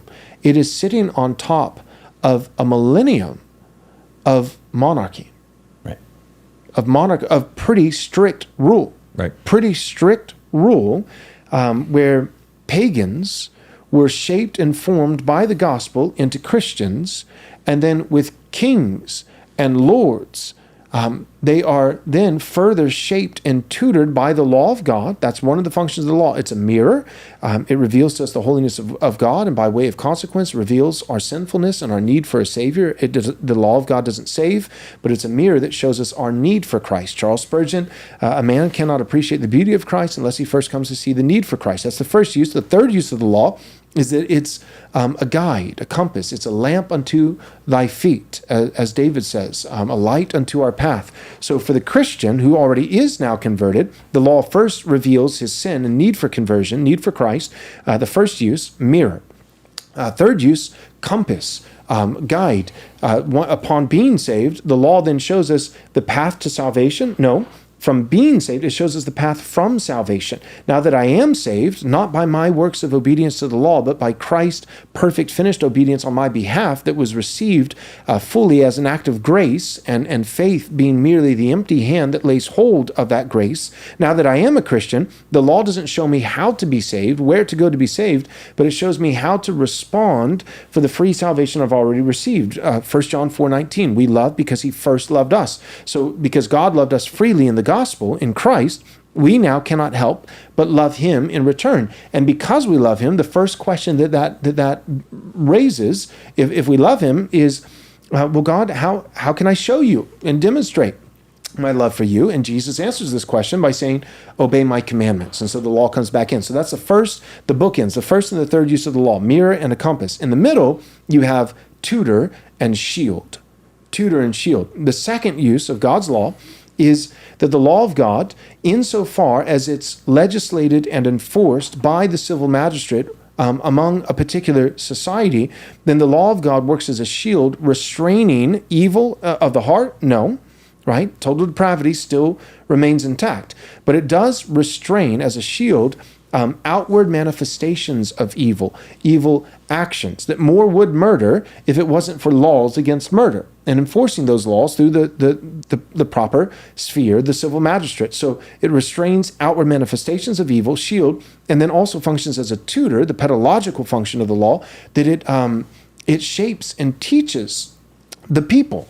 Again, it doesn't convert, the gospel converts, but what it does is it, over time, this doesn't happen in 15 minutes, but over generations, righteous laws being applied with prudence and wisdom by the civil magistrate begin to shape the consciences of the people to make them more acutely aware of what is moral and what is immoral. And then that understanding of intrinsic morality, again, doesn't save people, but sets the proper backdrop for the gospel preachers and the church to do its ministry, word and sacrament, grace, ministry of mercy, gospel, to where now the gospel doesn't fall on deaf ears of people who are already self-righteous, but it falls on the ears of people who have been trained and tutored by the law of God to recognize that in themselves, even if they're law-abiding in their outward actions, that their hearts are still wicked and evil because they have evil desires that breach the law, and therefore they're aware of their need for Christ.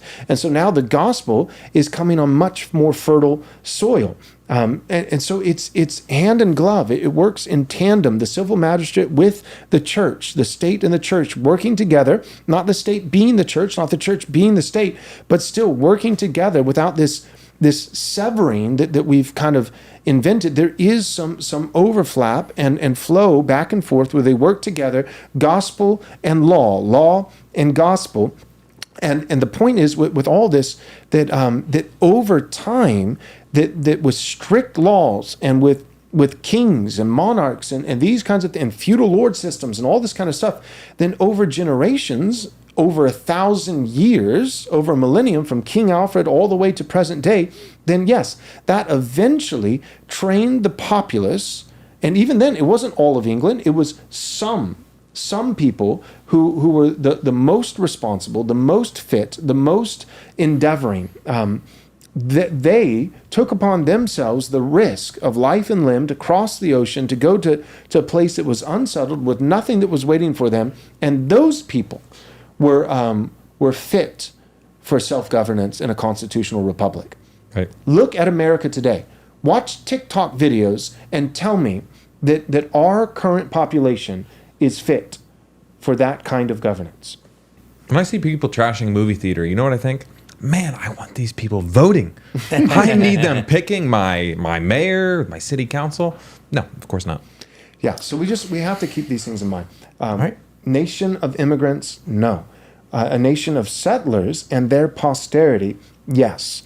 But we've got a long road right now to get back to that.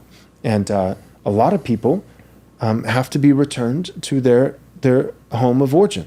And that's not inhumane. You have to go back home.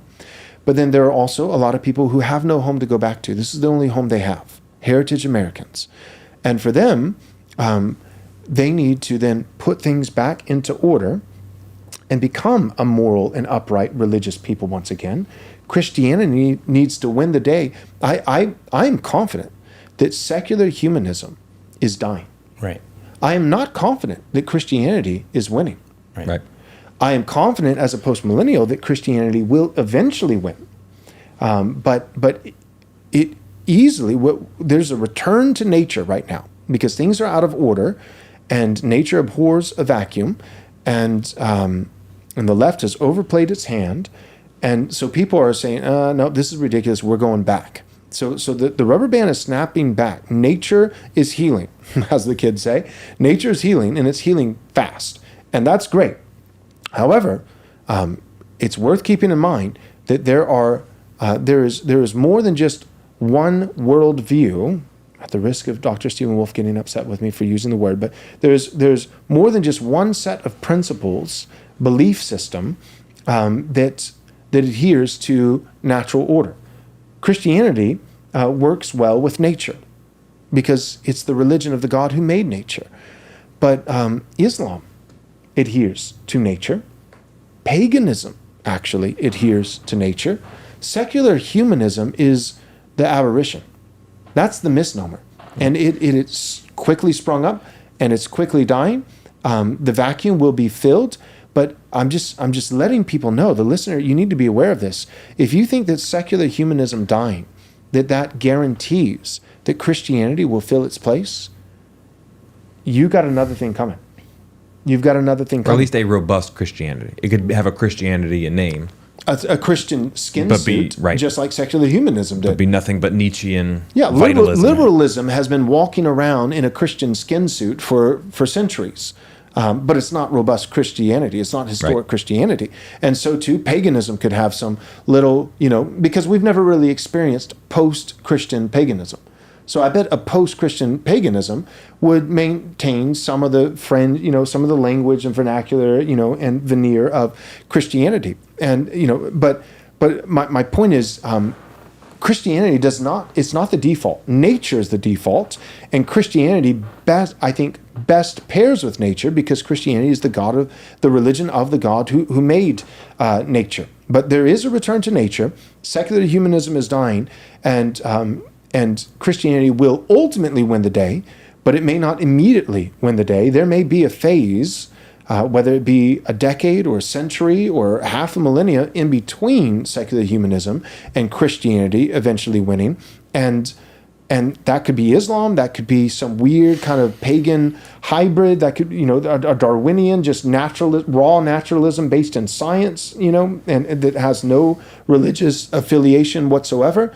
But the point is, right now, things are in flux, and our nation is chaotic.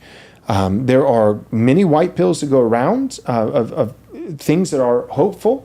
But there are very little guarantees currently at this juncture, and we just need to be aware that my whole point in bringing this up is the idea of the political is not true politics is not ideology. It's not ideology. Ideologues make bad politicians. It's not just one size fits all always. For anyone, anywhere, at any time. So this constitutional republic, I just want to be clear, I like it. I would even be willing to say that it might be the optimal, ideal, best form of government. But if it is, and I'm inclined to say it is, if it is the optimal, ideal, best form of government, and not a raw democracy that crept in later, but what the founders intended, a constitutional representative, republic. If that is the ideal form of government, it is sitting on top of a millennia of monarchy that shaped people to make them capable of that kind of government. And we don't have those people. Not anymore. All right, let's go to our last commercial break, and then we'll come back. All right, the clock is running out. You need to go and register now for our Christ is King, How to Defeat Trash World Conference. It's happening the year of our Lord 2025, April 3rd, 4th, and 5th. That's a Thursday, Friday, and Saturday. And by God's grace, we're able to provide for you an all-star lineup. We've got Steve Dace, Calvin Robinson, Orrin McIntyre, Dr. Stephen Wolfe, Eric Kahn, David Reese, Andrew Isker, John Harris, A.D. Robles, Dan Burkholder, Dusty Devers, Ben Garrett, C.J. Engel, and yours truly, Pastor Joel Webben. Come on out, join us April 3rd, 4th, and 5th, 2025, Thursday through a Saturday. Go to rightresponseconference.com to register today. Again, that's rightresponseconference.com. Listen, guys, you probably listen to Right Response Ministries because you take the dominion mandate offered to us in Scripture seriously. Well, unsurprisingly, so does Dominion Wealth Strategist. As the only distinctly reformed financial consulting firm, they help Calvinistic, covenantal, and confessional Christians to steward their resources faithfully in a way that actually aligns with God's Word. Dominion Wealth leverages all corners of the financial service industry as independent brokerage agents, matching you with suitable products and services from dozens of top industry providers. Their mission is to equip believers to secure their family's future and build a legacy that glorifies God by building holistic financial strategies that include budgeting, insurance, debt management, retirement planning, estate planning, and more. In order to make wealth Christian again with a portfolio that might even put King Solomon to shame, go and take dominion over your finances today by visiting www.reformed.money and book an introductory overview right now. All of Christ for all of life and all of finance for Christendom. All right. To wrap things up here, we want to cover a little bit of some of the costs of this is specifically illegal immigration. So we are all aware that the financial picture and the situation is much broader than just illegal immigration, but some of those numbers are hard to get. And at least illegal immigration, the costs of it have been tracked pretty well. So Nate, let's put up that first chart. This is what kinds of households in the United States are using welfare. Okay, so the percentage is of that group of people, so U.S.-born legal immigrants or illegal immigrants, what percentage of the households headed by someone of that status is using these kinds of welfare? So, for instance, any welfare at all, 39% of U.S.-born households are using welfare, 59% of illegal immigrant households are using welfare.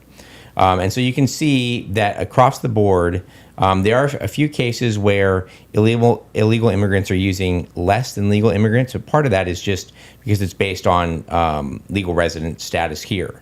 For anyone listening, it's a small amount. It's like 5% lower in cash, 1% in housing. For any welfare, it's 59% of illegal homes are using it, 52% of legal homes, and then 39% of U.S.-born homes.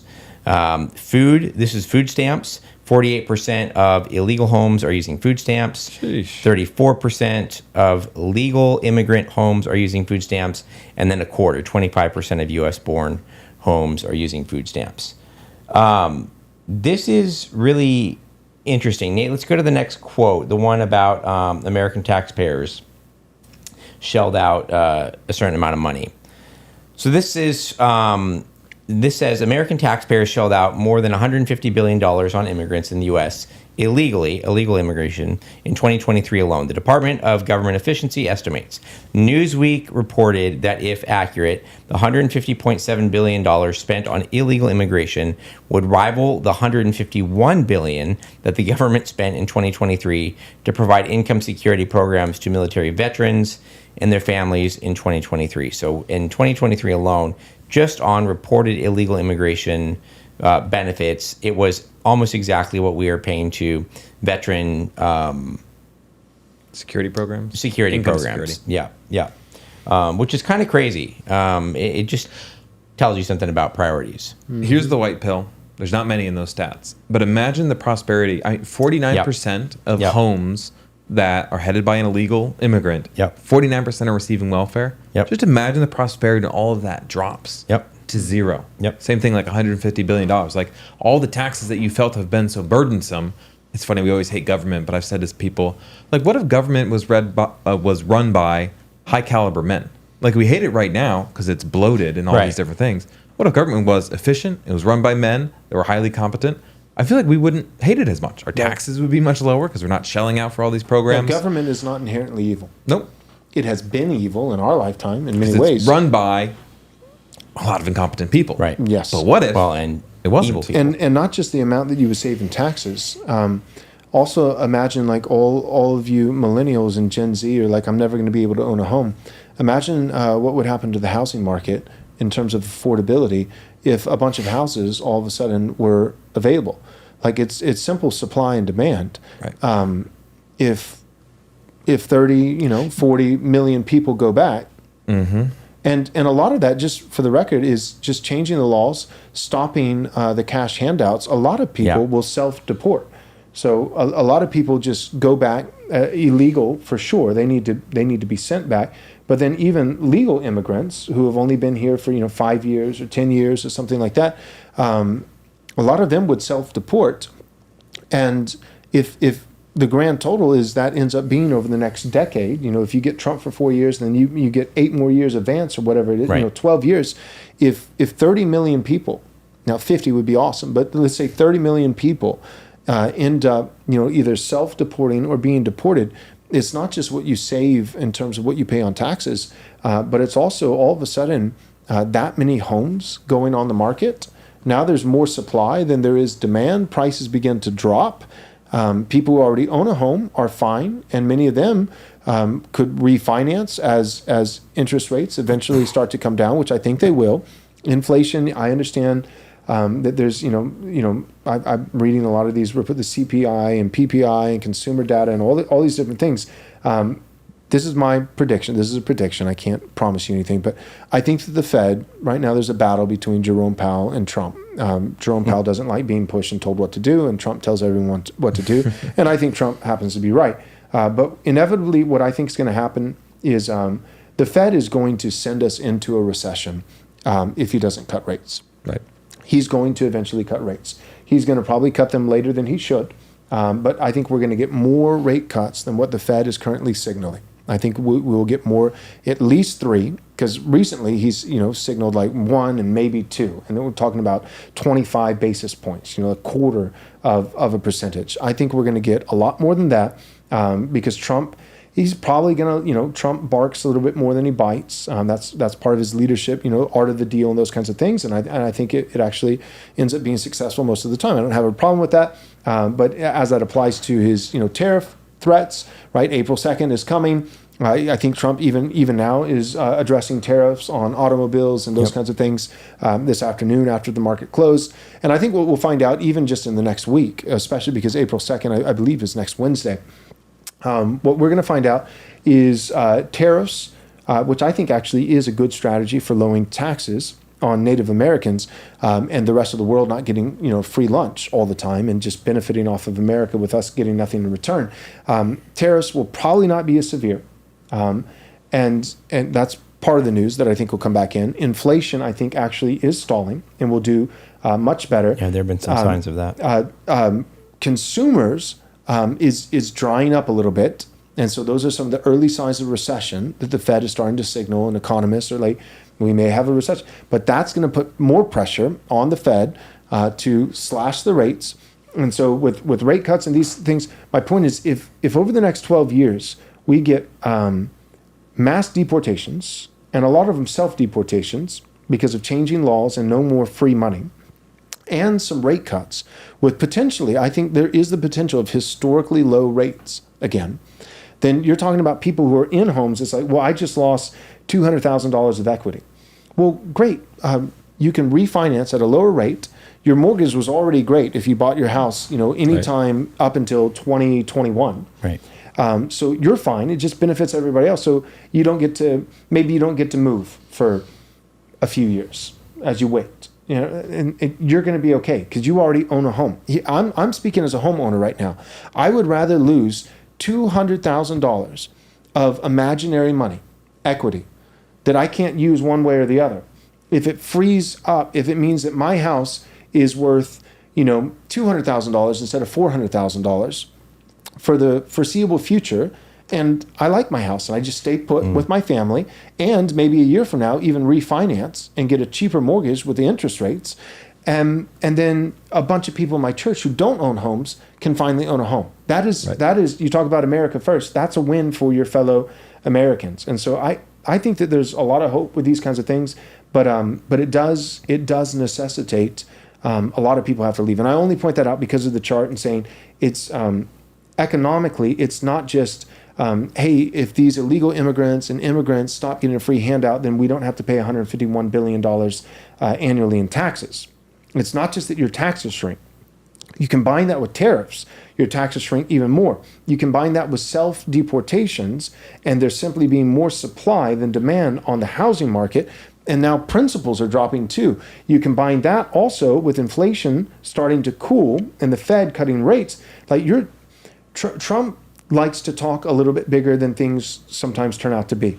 But I think he's probably embellishing some in typical Trump fashion. But I don't think it's a pipe dream. I think he is generally correct when he says, when he tweets out things like, you have no idea how much prosperity and how rich America is going to be in the near future. And we're not talking 50 years. In just a few short years, things could it really could be economically a golden age for America. There's a lot of things to be hopeful for. Okay. I want to close with just, Nate, this is going to be the last quote that I gave you. So I'm skipping to the last one. And this is from the House Budget Committee. This is a report that testimony that was given to them in 2024 on the the cost, again, of immigration and illegal immigration. And to me, this one kind of sums up where we are, because the reality is that the mythology that has been built up around the Statue of Liberty, it matters for a lot of reasons, but one of the reasons it matters is exactly what you're talking about there, Joel, is the financial cost and drag that it causes on the country. And so this was from last year, presented to the House of Representatives. The fiscal situation today is very different from the situation more than 100 years ago during the last great wave of immigrants, when federal, state, and local government was a much smaller share of GDP. Also, at that time, industrial jobs for the less educated were plentiful and paid, by the standards of the day, relatively high wages. But none of this is the case today. We need an immigration policy that reflects current realities, and we need to rigorously enforce it. Otherwise, the fiscal costs will be significant, understatement, as many communities across the country are currently finding out. So there's a lot of reasons Finding out. That's just a classic principle of mess around. That's find right. out. Sounds like Find 500 out. billion more to Israel. That's what it sounds That's like. right. Oh, my word. Yeah, unfortunately, Wes, you're not wrong. Good night. Are we ready for super chats? Yep. We're ready. Okay, let's do this quick. We don't have time today for questions. We've got some other things that are coming up, but we always want to take a moment and honor the super chats. If you're listening right here at the end, be aware that we do our best to get to the questions in pretty much every episode. And we do 3 live streams every week. We usually address just about, I don't think I'm wrong. Nathan, you correct me if I'm wrong, but I think, don't we address like 80, 90% of every single question? Not super chats, but just questions. We hit a lot of them. We hit a lot of them. So well over half, over half, 80, 90% of every single question. But our policy is we will not receive a single super chat that we don't say publicly on air. I mean, and that's because we want to honor you unless guys. it's, Unless it's vulgar not fit to read. Exactly. Just like if you disclaimer. Yeah, and so I'll just give you that warning right now. You send us $100 super chat, but it's something that we can't read. I'm sorry, you just wasted $100. So that one's on you. Thank you for the $100, but no, we can't read your terrible thing publicly online. But my point is just to say that we try to do questions whether you give us a super chat or not. But the super chats do take priority because these are people who are supporting our ministry, and we really appreciate you. So thank you to Rubicon. That's the first one.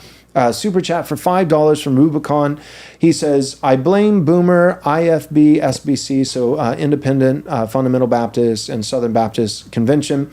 Those types with hard disp views, so a hard dispensationalism.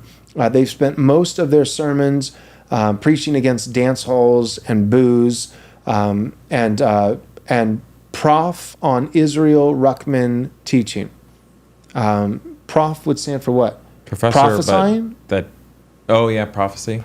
And prophecy, that's what it is. So they're preaching against dance halls and booze. That's a classic Baptist sermon right there. Yeah, that is. And then they're focusing, on red heifers and, prophecy with Israel in their dispensationalism. That's absolutely true. There are a lot of problems that have come from that. You're right. Thank you, Rubicon. This is from Jeremy Kearns. Jeremy Kearns, $5 super chat. Very kind. He says, really excited to come out to the conference next week. Going to be a blast, and we better have some beer and psalms. Jeremy, thank you so much. We're excited to see you. Please introduce yourself. We would love to meet you. And there's going to be a lot of things, a lot of hangouts. We've tried to schedule in time with every single evening and those kinds of things. There's going to be a good time with the boys. We'll put it that way. There's going to be some good time. We actually are going to. We have a special custom Right Response Christ is King cigar that we have that we're going to be selling at the conference. Nathan, what we have like 600 cigars. Okay, so here's the deal. I'm just going to shoot you guys straight. if you don't buy these cigars, I'm dead. Like, You're straight dead. up. I'm dead No, too. yeah, that's what I'm saying. Look, we have 600 cigars and about 1,000 people coming to the conference. If you do not buy these cigars and I come home with 300 cigars, then Wes, Michael, and myself, this ministry will not be able to continue because Your home value will drop, not because of interest rates, but because of the it's going to be like this covering tar. every surface of the this studio. is going to be straight up C.S. Lewis style, like his right. study where like the ceiling was black from all of his pipe smoke. So as a ministry to us and to our health and longevity of life, you guys got to buy the cigars, and we're going to give you a great deal on them. In fact, I'm thinking about we'll probably sell them individually. But we're planning on giving like a super duper, like way cheaper than even the early bird special, that's just available for those who are in person. You mean for the next year? For the next conference. Oh, cool. Yep. So we actually have already settled the venue and settled the dates, and so we're gonna announce that at the conference. Here's the place. Here are the dates. Here's the big idea of the conference, and then we're gonna say if you registered this weekend here while you're here. If you go and register for the conference, it's going to be this incredible price, cheaper than we've ever done before. And I think I'm also going to throw in, if you just show on your phone that you registered, then you can go in the back and get a Crisis King cigar for free. Cool. There you go. And then the rest will sell for $10. But anyways, the point is there's going to be a lot of downtime, a lot of hanging out. All right, another one from Jeremy No, hold Kearns. on. Go ahead. The deal about if you buy a cigar, you are automatically entered into a raffle to win the I coffee forgot. sit down. That's right. Everyone who buys a cigar, not only do you get a cigar, that's number one, but number two, you'll have to write your name down. they have So to you'll write go it back down. to the booth. It'll be right there in the main conference hall. You'll be able to buy a cigar and write down your full name. And all those names are going to be entered into a drawing. And we're going to pick how many of them, Nate? 10? 10. 10. We're going to pick 10 of the names, which means you can't just buy a cigar on the last day because this has to happen faster. So Right. like first night, buy a cigar, write down your full name. All those names will be entered into a drawing. We're going to select 10 of those names to do a special sit-down coffee with me, Michael, and Wes. Yep. The three of us get coffee with you Saturday on morning. Saturday morning Yep. before the conference kicks off Saturday morning. So that'll be really cool too. Okay, let's go back. Jeremy Kearns gave us another $5 super chat. Wes, go ahead. All right, Jeremy said, what Wes is bringing up is incredibly important. Freedom is now licensed Yeah. for sin, with leftist policies or mooching off of heritage Americans. Getting back to earlier where I was saying it depends what you mean by freedom. Yeah. So, thanks, Jeremy. Thank you, When Jeremy. we beat the Soviets in the Cold War, largely we beat them because we were offering rock and roll and free love. Yeah. Like in many ways, that Yep. was, like Yep. we had denim. And I mean, Yep. in North Korea, like denim is like even seen as like, well, that's capitalist and that's Right. like wicked. So, I mean, who wouldn't want to live in a world where like, oh, at least I can pick the type of jeans I wear. Yep. But All right, last one, Jeff Halfley. Good old faithful Jeff. Thank you, Jeff. $5 super chat. He says, in most evangelical circles, sanctification can most accurately be described as mastering the art of testosterone suppression. so And true. that's absolutely right. And it's not just in evangelical circles, which is bad enough because you wouldn't expect that in churches, but it's the same thing in schools.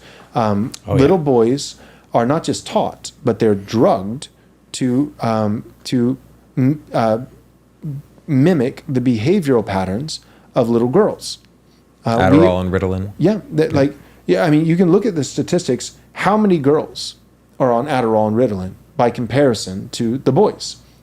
We have determined as a society, in total, both our churches and our schools and our workplaces at every single level, we have determined as a society that we're going to penalize that masculinity is a vice.